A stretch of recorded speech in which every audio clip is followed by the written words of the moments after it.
राधे राधे दोस्तों, जय श्री कृष्णा। कान्हा जी की कृपा हम सब पर बनी रहे, इन्हीं शुभकामनाओं के साथ आज की वीडियो को शुरू करते हैं। दोस्तों, आप सभी का हमारे YouTube चैनल भक्ति में आस्था पर हार्दिक स्वागत है। आज की इस वीडियो में हम आपको भोलेनाथ के सबसे प्रिय महीने सावन महीने की सुंदर सी कथा सुनाएंगे। ये कथा सावन के महीने में प्रतिदिन पढ़ने या सुनने से भोलेनाथ भक्त की सारी इच्छाएं पूरी कर देते हैं। आप सबसे रिक्वेस्ट है कि वीडियो को पूरा और ध्यान से सुनिएगा। चलिए शुरू करते हैं। बोलिए भोलेनाथ और आदि माता पार्वती की जय। एक समय की बात है, किसी गांव में एक बुढ़िया अपने बेटे के साथ रहती थी। दोनों मेहनत मजदूरी करके अपना गुजारा करते थे। एक बार बूढ़ी अम्मा के मन में विचार आया कि अब उसका पुत्र विवाह के योग्य हो गया है, अब उसे अपने लिए बहू ले आनी चाहिए। कुछ समय के बाद बुढ़ी अम्मा ने अपने बेटे का विवाह एक सुंदर, सुशील और संस्कारी कन्या से कर दिया। वो कन्या नित्य प्रतिदिन सुबह सवेरे जल्दी उठकर घर का सारा काम करती और भगवान भोलेनाथ की पूजा अपने घर में ही करती थी। विवाह के कुछ समय के बाद सावन का महीना आया। बुढ़ी अम्मा की बहू भगवान भोलेनाथ की अनन्य भक्त थी। उसके मन में यह विचार आया कि वह सावन के महीने में मंदिर जाकर शिवलिंग पर जल अर्पित करे। अपने मन में आए विचार को उसने अपनी सास को बताया। उसने कहा, माँ जी, सावन का महीना शुरू हो गया है, मैं शिवालय में जाकर शिवलिंग पर जल अर्पित करना चाहती हूँ और भोलेनाथ की पूजा अर्चना करना चाहती हूँ। परंतु उसकी सास ने बहू को मना कर दिया और कहा, घर में ही पूजा कर लो, मंदिर जाओगी तो व्यर्थ में समय नष्ट होगा, इतने समय में घर के सारे काम निपटा लोगी। सास के मना करने से बहू का मन उदास हो गया, परंतु सास की बात उसे माननी पड़ी। बहू काफी उदास थी, सारा दिन घर के काम काज करती रही, कुछ अन्न जल भी ग्रहण नहीं किया। बस यही सोचती रही कि काश मैं भी शिवालय जाकर शिवलिंग पर जल अर्पित कर पाती। अगले दिन बहू कुएं से जल लाने गई तो रास्ते में गांव की कुछ औरतें हाथ में पूजा की थाली लिए दिखाई दी। उसने उन्हें रोका और पूछा, तुम सब कहाँ जा रही हो? तब उन औरतों ने कहा कि सावन का महीना शुरू हो गया है, हम सब भोलेनाथ का जल अभिषेक कराने और पूजा अर्चना करने मंदिर जा रही हैं। ये सुनते ही बहू का चेहरा फिर से उतर गया और वह फिर उदास हो गई। तब उन औरतों ने बुढ़ी अम्मा की बहू से पूछा कि तुम उदास क्यों हो गई? तो वह बोली, भगवान शिव मेरे आराध्य हैं, मैं भी मंदिर जाकर उनका जल अभिषेक करना चाहती थी सावन के पवित्र से महीने में, परंतु मेरी सास ने मुझे मना कर दिया। तब वे औरतें बहू से बोली, चिंता मत करो, तुम एक काम करना, रोज इसी समय पानी भरने आना और हमारे साथ मंदिर जाकर भगवान भोलेनाथ का अभिषेक कराकर उनकी पूजा अर्चना कर लिया करना।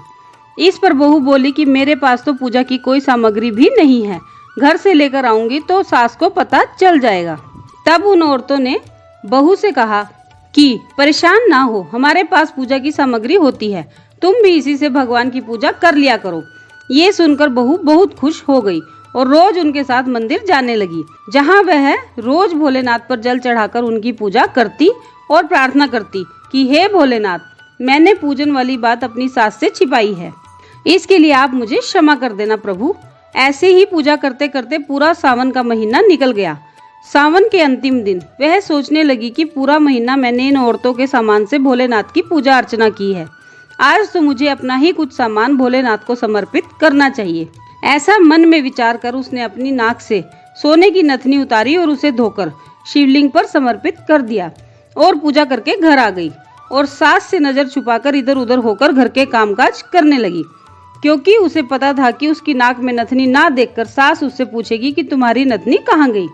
दोपहर हो गई, छुपते छुपाते तभी अचानक उसकी सास की नजर उसकी नाक पर पड़ी और उसने बहू से पूछा कि बहू, तुम्हारी नथनी कहाँ है, तुम्हारी नाक खाली क्यों है?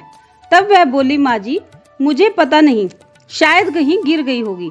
इस पर सास बोली कि अच्छा कोई बात नहीं, अब तुम ये बताओ कि आज तुम कहाँ कहाँ गई, हम वहीं जाकर ढूंढ लेते हैं।